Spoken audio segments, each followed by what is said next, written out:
Welcome to Daily Scripture Reading. I do not own the rights to this music. Numbers chapter 16, beginning at verse 1 and ending at verse 40. This is the New King James Version. Now Korah, the son of Izhar, the son of Kohath, the son of Levi, with Dathan and Abiram, the sons of Eliab, and On, the son of Peleth, sons of Reuben, took men, and they rose up before Moses with some of the children of Israel, 250 leaders of the congregation, representatives of the congregation, men of renown. They gathered together against Moses and Aaron and said to them, "You take too much upon yourselves, for all the congregation is holy, every one of them, and the Lord is among them. Why then do you exalt yourselves above the assembly of the Lord?" So when Moses heard it, he fell on his face, and he spoke to Korah and all his company, saying, "Tomorrow morning the Lord will show who is his and who is holy, and will cause him to come near to him. That one whom he chooses, he will cause to come near to him. Do this, take censers, Korah and all your company, put fire in them and put incense in them before the Lord tomorrow. And it shall be that the man whom the Lord chooses is the Holy One. You take too much upon yourselves, you sons of Levi." Then Moses said to Korah, "Hear now, you sons of Levi. Is it a small thing to you that the God of Israel has separated you from the congregation of Israel, to bring you near to himself, to do the work of the tabernacle of the Lord, and to stand before the congregation to serve them? And that he has brought you near to himself, you and all your brethren, the sons of Levi, with you? And are you seeking the priesthood also? Therefore you and all your company are gathered together against the Lord. And what is Aaron that you complain against him?" And Moses sent to call Dathan and Abiram, the sons of Eliab. But they said, "We will not come up. Is it a small thing that you have brought up out of a land flowing with milk and honey, to kill us in the wilderness, that you should keep acting like a prince over us? Moreover, you have not brought us into a land flowing with milk and honey, nor given us inheritance of fields and vineyards. Will you put out the eyes of these men? We will not come up." Then Moses was very angry and said to the Lord, "Do not respect their offering. I have not taken one donkey from them, nor have I hurt one of them."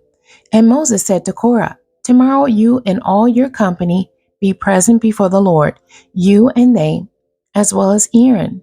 Let each take his censer and put incense in it, and each of you bring his censer before the Lord, 250 censers, both you and Aaron, each with his censer."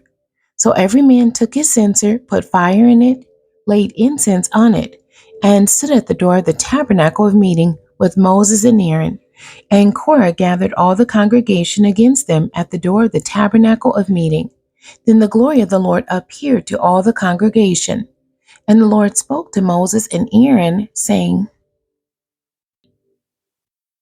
"Separate yourselves from among this congregation, that I may consume them in a moment." Then they fell on their faces and said, "O God, the God of the spirits of all flesh, shall one man sin and you be angry with all the congregation?"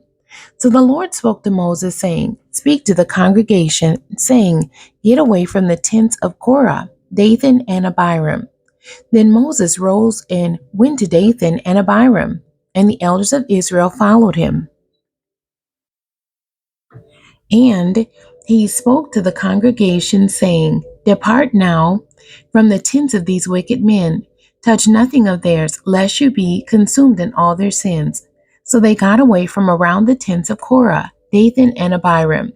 And Dathan and Abiram came out and stood at the door of their tents, with their wives, their sons, and their little children. And Moses said, "By this you shall know that the Lord has sent me to do all these works, for I have not done them of my own will. If these men die naturally like all men, or if they are visited by the common fate of all men, then the Lord has not sent me. But if the Lord creates a new thing, and the earth opens its mouth and swallows them up with all that belongs to them, and they go down alive into the pit, then you will understand that these men have rejected the Lord." Now it came to pass, as he finished speaking all these words, that the ground split apart under them, and the earth opened its mouth and swallowed them up with their households and all the men with Korah. with all their goods. So they and all those with them went down alive into the pit. The earth closed over them, and they perished from among the assembly. Then all Israel who were around them fled at their cry, for they said, "Lest the earth swallow us up also." And a fire came out from the Lord and consumed the 250 men who were offering incense. Then the Lord spoke to Moses, saying, "Tell Eleazar, the son of Aaron the priest, to pick up the censers out of the blaze, for they are holy, and scatter the fire some distance away. The censers of these men who sinned against their own souls, let them be made into hammered plates as a covering for the altar, because they presented them before the Lord. Therefore they are holy, and they shall be a sign to the children of Israel." So Eleazar the priest took the bronze censers which those who were burned up had presented, and they were hammered out as a covering on the altar, to be a memorial to the children of Israel, that no outsider who is not a descendant of Aaron should come near to offer incense before the Lord, that he might not become like Korah and his companions, just as the Lord had said to him through Moses. The end. God bless you, and thank you for joining me today.